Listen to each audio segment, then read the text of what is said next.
I personally really like ThunderFang.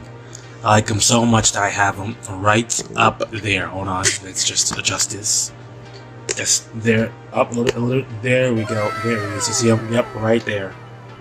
This guy right here is pretty cool, but he could be so much better, like so much better. In case you don't know, ThunderFang is the main antagonist for LEGO Ninjago Dragons Rising Season 3. Oh, what's that? You hadn't watched this season yet? You thought the main antagonists were going to be the Forbidden Five? You really?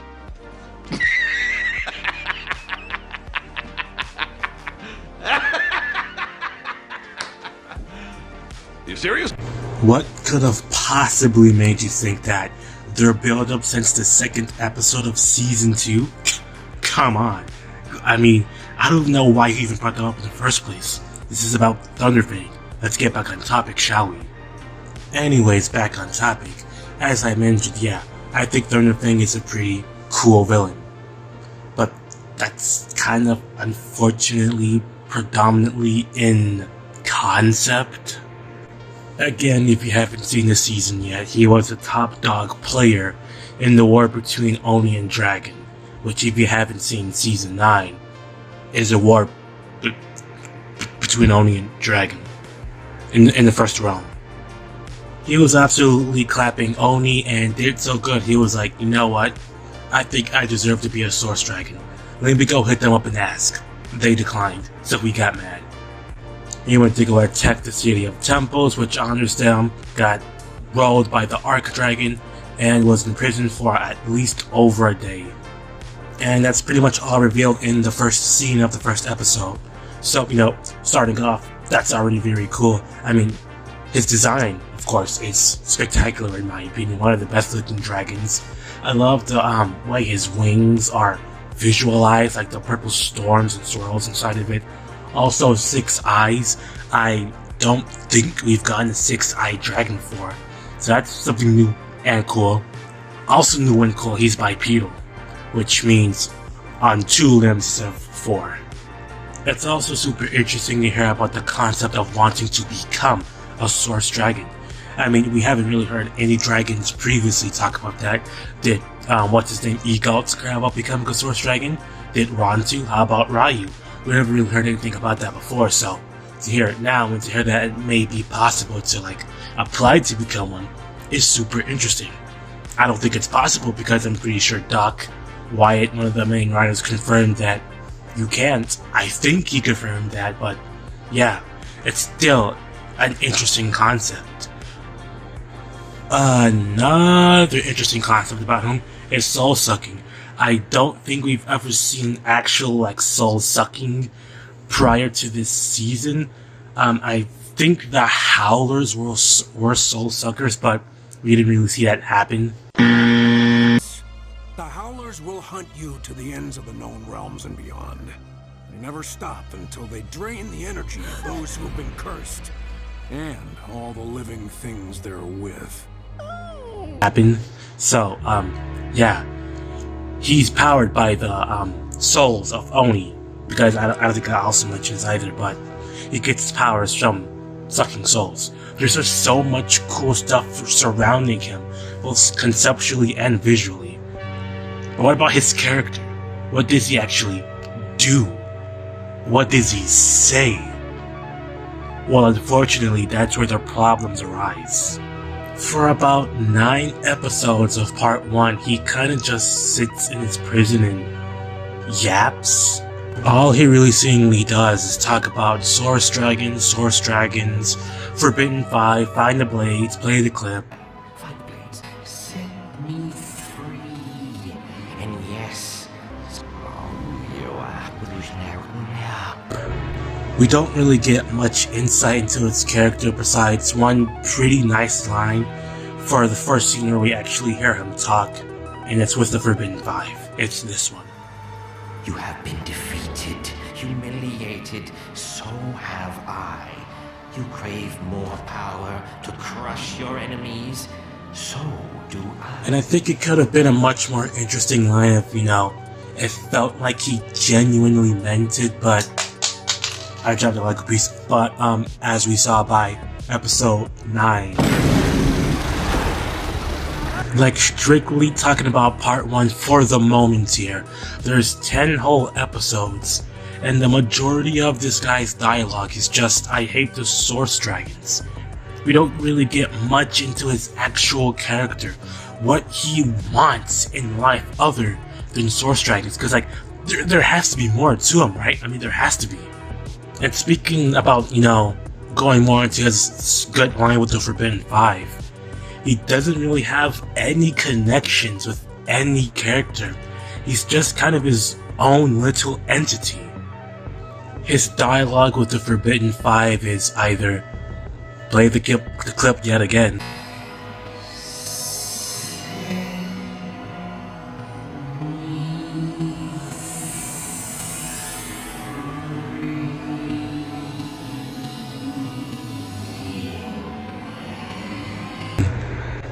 or man, these guys are jokes, punks, look at these minions, go get my blade, servants. Nothing really meaningful here. And like, compare that with dialogue with, you know, Eren and Roz, or Eren and Beatrix, or heck, even Eren and Cinder. And dude, it isn't even much at all but Cinder and Jordana. No, these conversations, these back and forths, they actually feel like something. When ThunderFang talks to people, mostly the Forbidden Five, it just doesn't really feel like anything besides that one scene. And like, I know I just mentioned Roz like 3 times in a row, but like, you could have given something between those 2 characters. I mean, they technically both want the Source Dragons. Am I wrong? Like, there was this little thing on Blue Sky about how when ThunderFang was like first revealed and his set and description and stuff, people are like, oh, would you look at that? We just found out Roz's master, because there is a connection. There wants to reach the Source Dragons. And like, I mean, it turned out to be, you know, that theory turned out to be wrong. But like, just think about this for a second. In the finale, Roz is sitting there just watching ThunderFang scream about wanting to reach the Source Dragons. Roz needs the Source Dragons to reverse the merge, their powers. I'm kinda surprised there's not even a single line or a single expression on his face about, you know, whatever, what's his name? How did I forget his name? About what ThunderFang is screaming, like, maybe I can use this guy also to reach the Source Dragons. Forget getting more icons. I can just enlist the help of this guy, somehow betray him, and then get them to do what I want them to do. Because, you know, though they want to reach the Source Dragons, it's for different reasons. Roz wants to undo the merge, ThunderFang wants to consume their souls. So, I mean, yeah, but like, they both want the Source Dragons. I mean, there could have been something there. Then we get to the part 1 finale, which is unfortunate in some cases. For starters, this man literally gets spawn camped. I don't think he took more than 20 steps. He literally did not leave this area. Second of all, once he's out, it's just kind of more yap about the Source Dragons, but a bit slightly better. First off, I do think it is a bit cool how he sniffed out how Lloyd was a conduit and then started to target him until, you know, he got his soul. Because that is, as he says, a direct connection to the Source Dragons. I think that little bit is kind of cool. I mean, yeah, more Source Dragon yap, but that's at least a bit different because it isn't directly Source Dragons, but the Source Dragon conduit, aka Lloyd. Also, he kind of helps with Eren's arc, like, kind of. It's because of the situation ThunderFang rises up and makes that Eren, you know, is able to do his scene where he finds his strength. So, that's also kind of cool.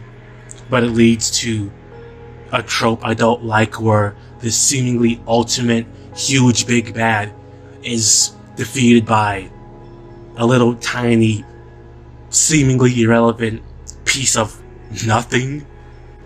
Like this kaiju Godzilla looking, well, not Godzilla looking, but Godzilla-esque dragon. Millennia old, soul-sucking maniac. dies to a bottle of lemonade like 12 minutes after being free. Like, brother, good grief, that is embarrassing. Look at yourself. That's just embarrassing. But he does get some cool shots. As I just mentioned, he's a Godzilla-like dragon, Godzilla-like kaiju, so there's the spectacular scaling shots, which is super lovely to see. But that just goes into it, the visual style of ThunderFang, not his actual character and personality. Then we get to the part 1 finale, like the final scene where he spawns and consumes Moro, which again, pretty cool scene. So far, the biggest problem with ThunderFang is kind of a problem with the previous villains, where besides Ross, they either fall into one of two categories: hype and aura. You got any good writing? Nah, we got hype and aura. Look at him aura farm. This guy is so wicked. He is aura farming. He's aura, absolute aura. Nothing but aura. Repeat aura 100 more times. Isn't he a cool villain, guys? Look at all that aura he's farming. Or thing number 2, a villain that just doesn't really do anything, like Beatrix. And you know what? Thinking about it now, he actually falls into both. He falls into the little box that Cinder is in, where he's all hype and aura, and he falls into the box Beatrix is in, where they don't really do anything. You see, in part 1, he's the Cinder box, and in part 2, he's the part 2 Beatrix box, which now I will speak about part 2. Here's the time thing for when I'll stop speaking about part 2. You're gone, you skipped to it. Okay, if you're here, you want to hear about part 2. My god, this guy does nothing in part 2 so far. I'm not going to be posting clips for part 2 because it's not officially released, so you just gotta trust me here, in case you haven't seen it. But if you have seen it, you know what I'm talking about. Good grief, this guy literally is just sitting at the hill and letting the personalityless ghost of the Forbidden Five do everything. He's just sitting there. There's a video about all of his scenes pre-episode 19 and 20, and all of the part 2 scenes. It makes up about a minute and 20 seconds. So far we have 8 episodes. That's 22 minutes times 8. That's over 2 hours. Using the good old calculator, that's about 176 minutes, which is 2.9 hours. And ThunderFang has 1 minute and 29 seconds of screen time. And do you want to know what he does in that minute and 29 seconds of screen time?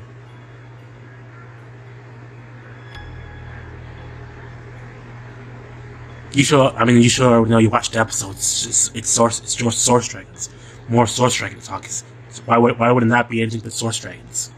And I know he can't leave because he's dead. He's stuck to the spectral lens, but I would like to see at least one of two things. A, him actually move around the spectral lands, because so far I don't think we even see below his chest.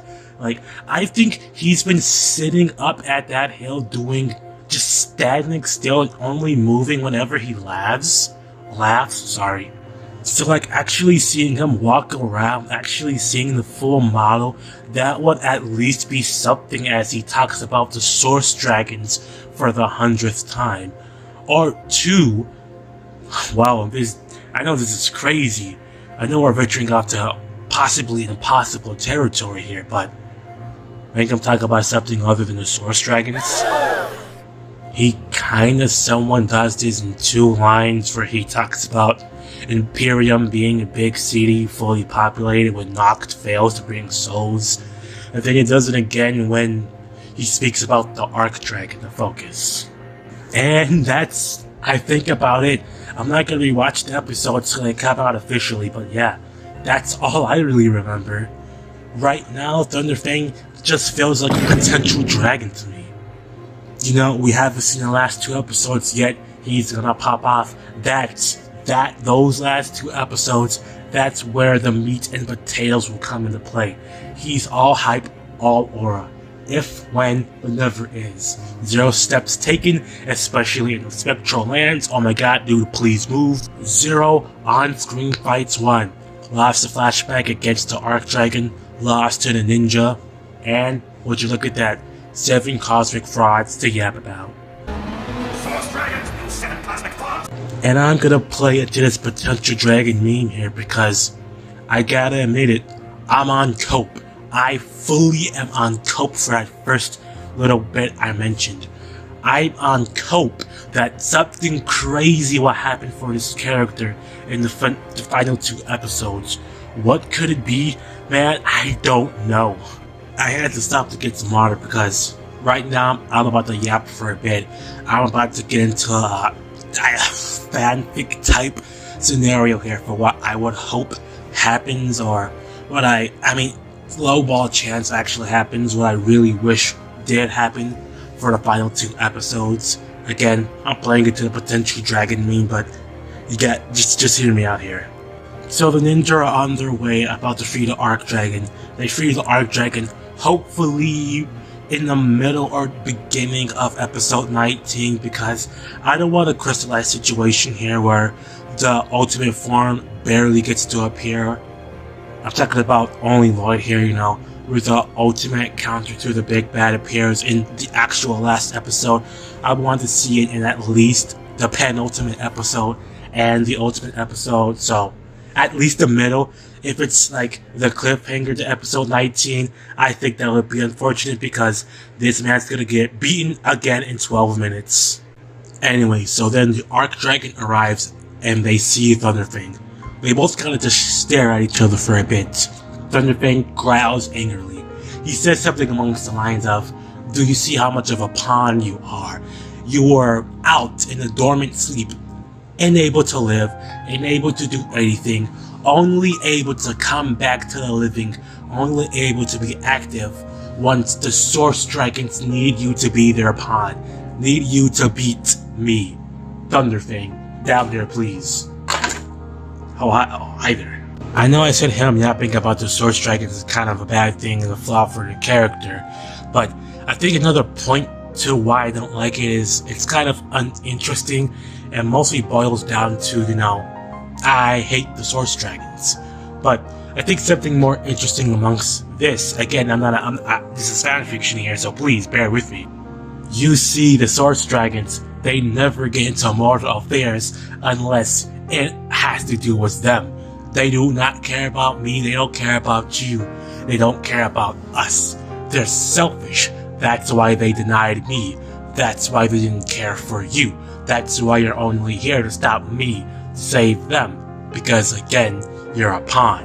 So, why don't you join me and let's go beat up these frauds. Let's go gain the power and right and respect we deserve.